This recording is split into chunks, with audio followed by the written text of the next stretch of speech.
dan keselamatan ketika melintas perairan. Ombak tinggi mau tidak mau harus dilewati, meski dengan kapal kecil sederhana.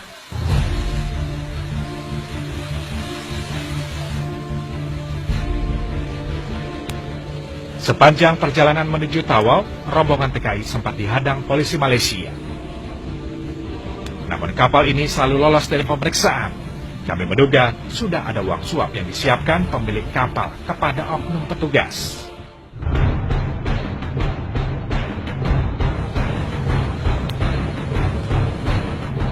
Sepanjang perjalanan, penumpang kapal diwajibkan menunduk, terutama ketika memasuki perairan Malaysia. TKI juga sempat diminta berpindah kapal untuk bersembunyi. Ada satu kapal nelayan yang digunakan khusus untuk menyembunyikan TKI jika ada petugas yang melintas.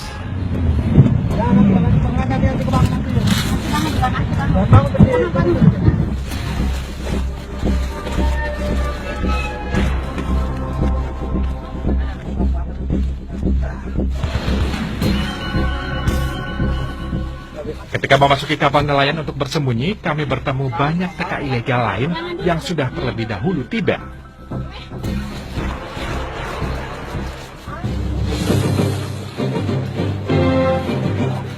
Perjalanan TKI ilegal juga harus menunggu kepastian sampai calo memastikan jalur tikus sudah aman. Setelah dirasakan aman, barulah satu persatu TKI berpindah perahu menuju kawasan Batu di Tawau, Malaysia. Ada semua polisi di situ, tahu. Ada saya semua di situ. Anda lihat kan? Pemindahan TKI sengaja dilakukan per kelompok oleh pengurus atau calo yang membawa. Orang Jamal keberapa sini? Hei, orang siapa ini? Jamal. Sebelum berpindah dari kapal penampungan ke perahu, TKI harus membayar terlebih dahulu. Kenapa? Lolos dari persembunyian, masih ada satu kali lagi pemeriksaan.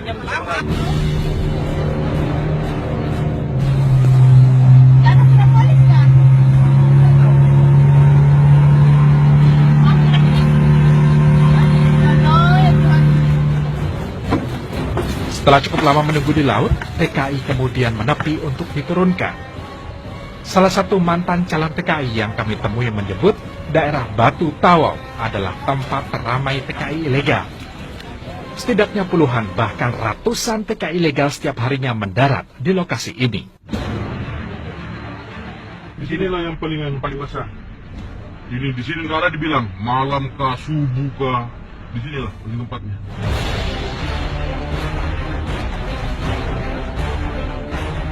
Aneh memang, padahal lokasi tempat turunnya TKI ilegal berada tepat di sebelah pelabuhan resmi Tawau. Selain Batu, jalur tikus lainnya adalah Kalabakan, Fui, dan Sungai Udin. Semua jalur tikus ini hanya bisa ditempuh melalui laut atau sungai. Maka tidak heran kami banyak menemui perahu atau kapal yang bersandar di sepanjang jalur. Satu yang pulang, maka yang kembali itu biasa sampai 20.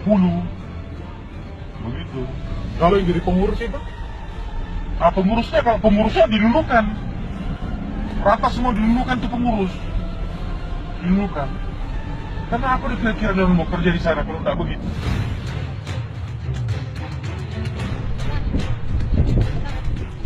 Jalur tikus memang menumbuhkan bisnis baru penyaluran TKI.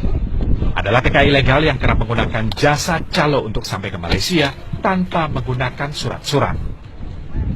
Kan ikut pengurus di ini di Kalimantan itu di Nunukan kita ikut pengurus, bayar pengurusnya lah. Sampai di tujuan kita biasa bayar itu 500-an ringgit begitu sampai di tempat kerja. Siapa-siapa yang ambil itu TKI, siapa yang kasih keluar itu TKI dari sini, maka dia juga yang nanti yang jemput nanti, dia kasih masuk nanti. TKI yang sudah melewati Nunukan dan jalur tikus di Sebatik sebagian besar memang berasal dari Indonesia bagian timur. Padahal uang yang harus dibayar untuk sampai ke Malaysia tidaklah kecil. Jika dirupiahkan, satu orang TKI harus membayar hingga 5 juta rupiah. Kalau tidak punya paspor itu kan, walaupun ditangkap nantinya bisa bisa masuk lagi. Gampang lah masuknya ke sana.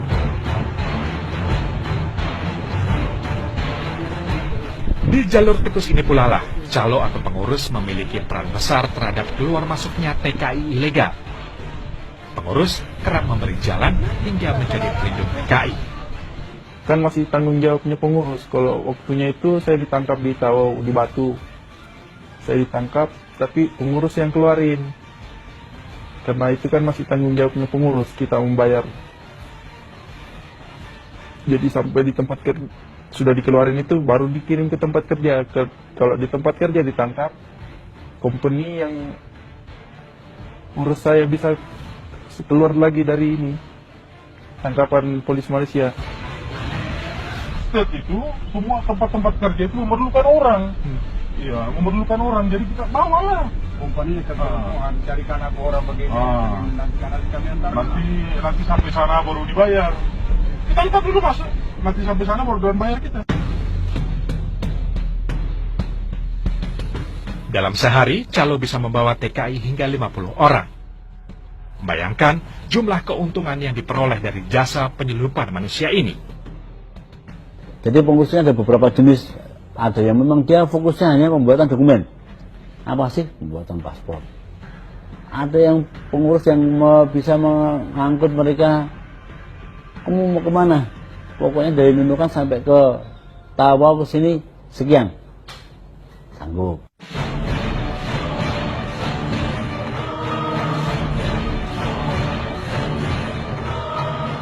Deportasi menjadi kata yang tidak asing ketika membahas TKI ilegal. Ribuan TKI ilegal dideportasi dari Malaysia setiap tahun. Menurut data BP3 TKI Nunukan, dalam 5 tahun terakhir, terdapat sedikitnya puluhan ribu TKI yang dideportasi. Di tahun 2012, 3.000 lebih TKI dipulangkan karena tertangkap imigrasi Malaysia. Puncaknya di tahun 2015, lebih dari 6.000 TKI yang harus dideportasi. Sementara di sepanjang tahun 2016, sedikitnya 855 TKI dideportasi. Itu kami akui. Deportasi datang sore, besok pagi sudah berangkat lagi. Bahkan duluan deportannya daripada pengantarnya. Memang. Namun bukan berarti kami pemerintah melakukan pembiaran.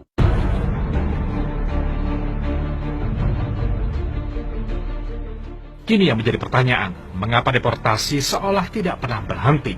Deportasi berjalan, namun TKI ilegal tetap bisa melegang masuk. Sulawesi Selatan menjadi penyumbang terbanyak hingga 9.000 lebih TKI ilegal. Sementara Nusa Tenggara Timur turut menyumbang angka TKI ilegal mencapai 2.000 lebih. 100% sebenarnya TKI itu dari luar daerah.